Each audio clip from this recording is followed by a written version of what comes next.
That zombie television show. Today, with 0 zombies. And that really kind of tells you everything I feel about this show right now. Hold on a second, Arch. We had monkeys, okay? They may not necessarily be zombies, but they are monkeys. They're different than people. Some monkeys. So that's good. You know, a good chunk of monkeys, okay? Some monkeying around happened today. Monkeys. You love monkeys. Don't lie. This is the issue, Rex. I get it. It's a traveling show. The zombies are there to be zombies and like a mild threat, over yonder. And the real message is humanity's the real problem here, and yada yada. But it's a zombie show. I expect there to be something happening. And this episode was nothing really happening. Yeah. Today's episode starts off actually surprisingly strong and then falls apart really quickly. I enjoyed the very fat Indian lady. We're introduced to a scene where there's 2 old people and Joel and Ellie snuck in there, and the old man comes back after hunting and he knows something's up because his wife gives him the look, and Joel shows up and is like, hey, drop it. And so he puts his gun down, and then these old people realize that they're not really a threat, and they just start making fun of Joel and Ellie, and it was kind of funny. Being old and crotchety and kind of grumpy about life. Yep, there's just a very fat Indian, and she's there. Rocking in her rocking chair. It squeaks a little too. Yep. Pretty content, not really overly worried about anything. Yeah, she even made them soup, which is very kind, all things considered. The introduction, the first 10 minutes is charming enough, but then the plot comes back again. It's like, hello, I'm a storyteller. Could you go away? Yay. I like the fat woman more. Fat woman and old man being crotchety were actually more Honestly, I would have preferred if this Yes. episode was just another 30 minutes of them looking at each other like, so, why did you let the armed stranger into our house? I couldn't get up. It's like, well, why didn't you shoot him? The gun's on over there. It's like the other side of the house. It's like, oh, fair enough. You gonna make me some soup? No? Oh, old crotchety people doing what old crotchety people do best. Hey, okay, so the key of this episode, the core of it, is that Joel has developed an acute case of sudden onset Pussyities. Yep. Which means he is occasionally overcome with the feeling of womanhood and must bend over and touch grass a little bit and hold his heart, because that's what happens to people in the modern day. He starts gasping and his character falls apart, and he meets his brother finally, and basically borderline breaks down, I'd argue. And it just really undermines Joel's character up until this point, because we've sort of established that he's strong, he's giving up the facade that he's a strong person, and he's capable of doing really cold acts and whatnot. But this is where the video game departures from the show, whereas the video game would actually take time, or not necessarily take time, but when Joel and Ellie's confrontation between each other happens, it's quite shocking because you see Joel's character begin to bleed through that he actually cares about Ellie. Unfortunately, this episode undermines that greatly because the entire time Joel is having these panic attacks, borderline on the verge of tears, and then he has a borderline bawling fit with his brother, where he's like, I can't do this, I'm scared, everything's falling apart, and he's shaking and whatnot. Tommy, or whatever your name is. I'm old. Yep, you got it right. I'm old, I can't fucking do this, I'm scared. I saw the scene from the video game, and that's basically, it's one small crack in the armor of a character who is otherwise very strong and competent. The thing is, though, that hasn't really happened in the TV show. It's been obvious that he's been caring for Ellie since episode 4. Yep. This wasn't the character point. It was in the game. And again, it's not a crack in the armor when he has to bend over and grab his chest every fucking 4 minutes.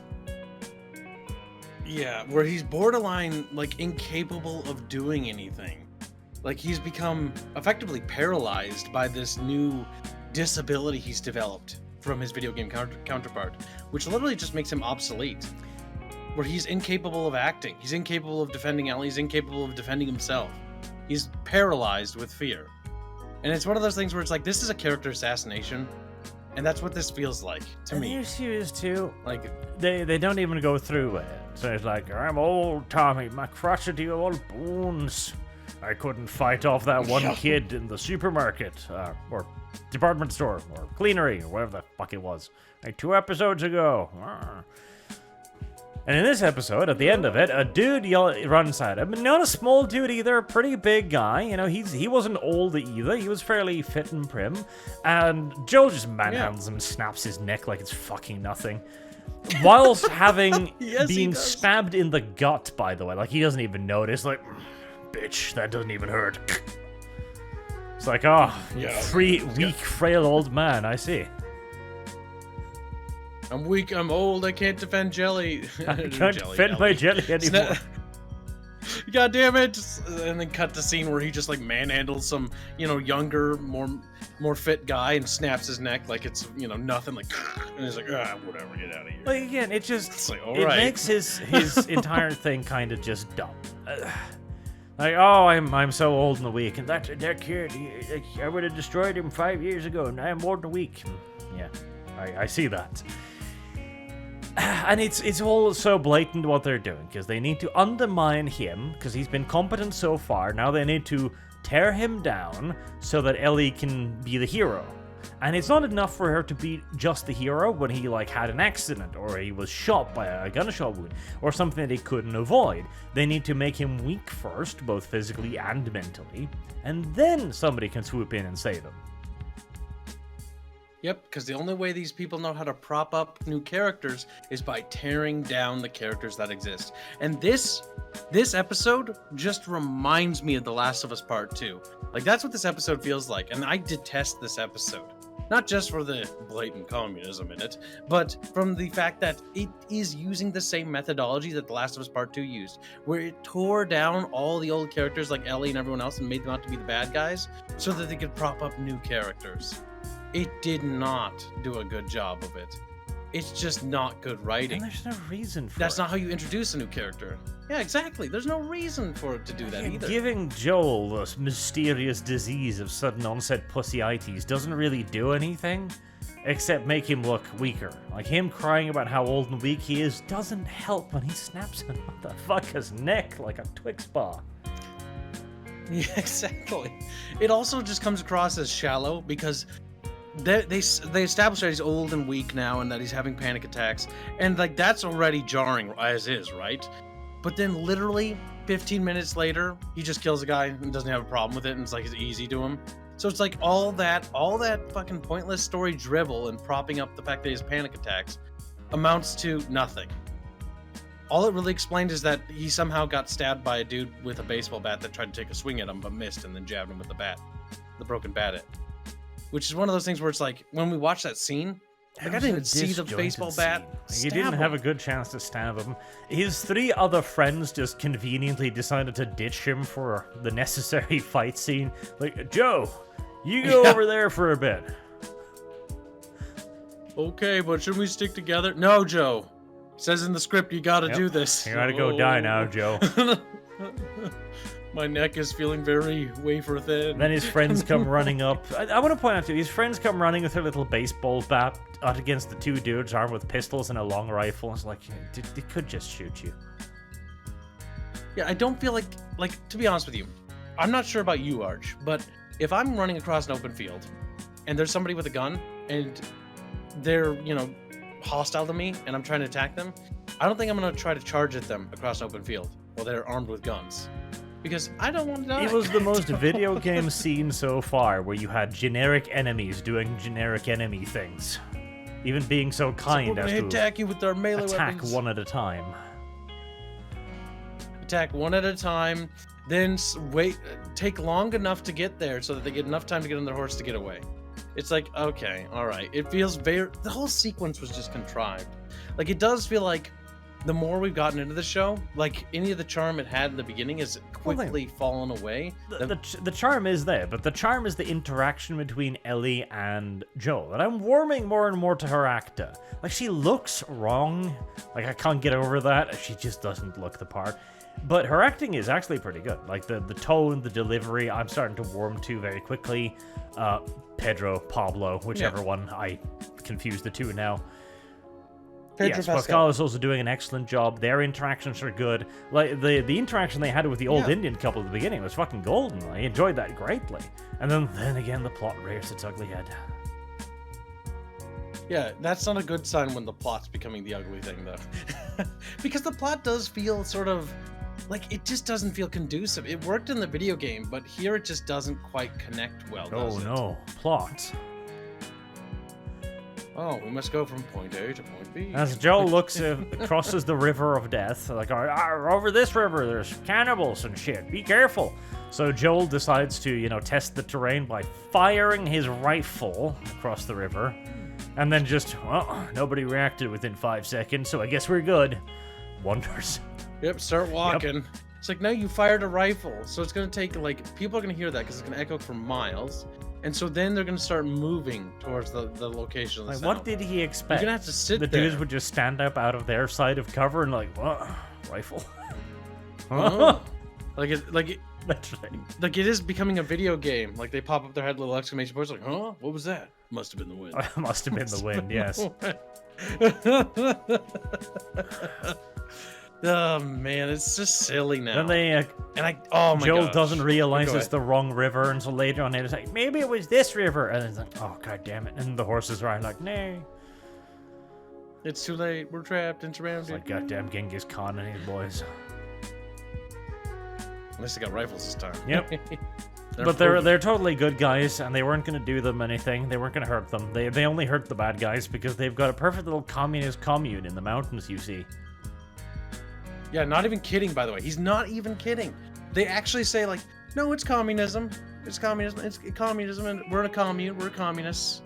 It's like, they say that. I'm quoting them. Like, and they're like, oh, our society's perfect. We have plentiful resources and food, and everybody gets along. It's pure utopia in the apocalypse. It's a communism. Oh, my God. Oh, I hate this episode. Well, again, there you go. Like, communism is a good form of governance so long as society has collapsed. There is no money. There is no central governments. There is no central utilities. And you're hovering at a population of about 300 people that would starve if they left. There you go. We have found the ideal circumstances of a commune. Communes can work in the apocalypse when you have nothing left but trading for boots. Because they made it a note to mention that there was bartering still going on. Because they bartered for boots and clothes for Ellie. Yes, because after 20, 30 years of post-apocalypse, there's still fresh boots and jackets everywhere. Not to mention plentiful booze and alcohol. I'm sure none of them would drink that, like, candy. Because of drinking away all the pain and depression. The first years of the apocalypse. See, that was something I actually appreciate with the Walking Dead. And yeah, that wasn't even as many years. But in The Walking Dead, after a little while, everything was just toast. Everything was fucking toast. Their clothes were ragged and dirty and falling apart. There was certainly no cars. Everything was the post-apocalypse. Here, the post-apocalypse is just, it's normal. Generators last forever. Everybody has power. Everybody has electricity. So far, the most destitute communities we've seen, like even the one from the last episode in the QZ zone, even they were like the functional society until crazy Mussolini lady brought about the fungoid apocalypse. Yep, the end times, because the plot demanded it. There's remarkably little apocalypse in this apocalypse. It's kind of strange. It's like, societies are sort of getting along. And this is, I think, another problem I have with this fucking show. Like, you mentioned earlier, zombies feel like the window dressing. The clickers, the parasite, like the fungal zombies in this universe, they're just window dressing here. Like, they don't really take as much of a role as they did in the video game. In fact, they kind of... like, weren't relevant even in the last episode, as just besides like, ooh, drama, here they are, but there's no tension because it's just a giant action scene. Well, they're pure plot points. That's kind of the issue. They're not really a danger. They arrive when the plot deems it necessary, either to infuse a little bit of horror in the clickers of that, like episode 1 or 2, or when they need to kill a character You know, then they can show up, or when they need to save the characters, like with the Mussolini episode. They're not a force of nature. They're not. This isn't a world with zombies or infested, as they call it. In it, it's just California, I guess. Yep. Just the inevitable end of California. Goddamn California. I don't know. This show is like, the more we get into it, the more I'm starting to think that this is just all coming undone. It's unraveling at the seams the further we go.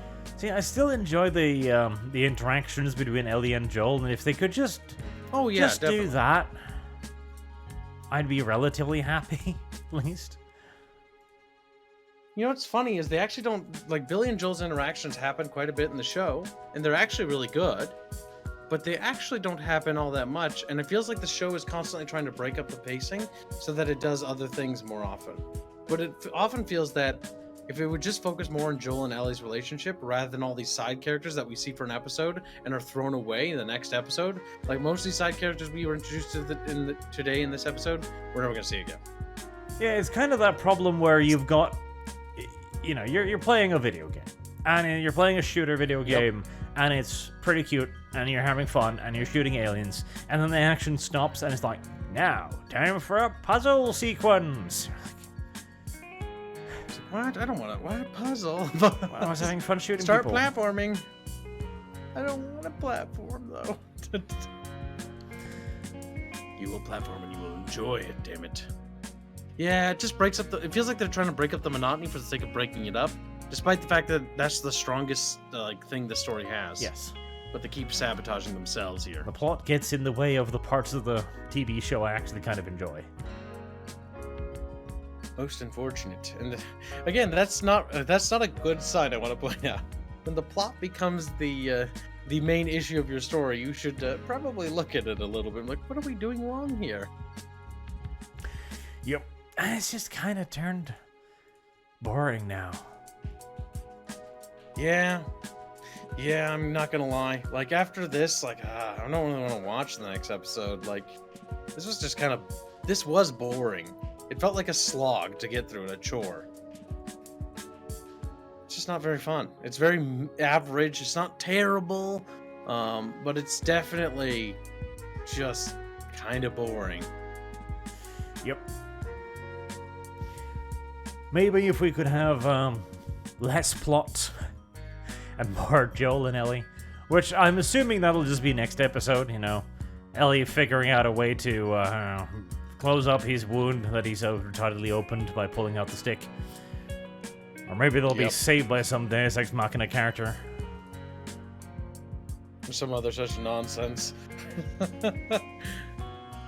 And then is the inevitable end, of course, where they drag her off. They find the Fireflies like, here's the child. Like, oh, cool. We're gonna have to kill her, though, because that's how vaccines are made, you see. Yeah, that's always been a plot hole. It's like, oh, so we'll just kill her, and that'll be the vaccine. It's like, what? Oh yeah, killing her does it. It's like, okay, well, kill the only person that's immune. Seems pretty smart to me.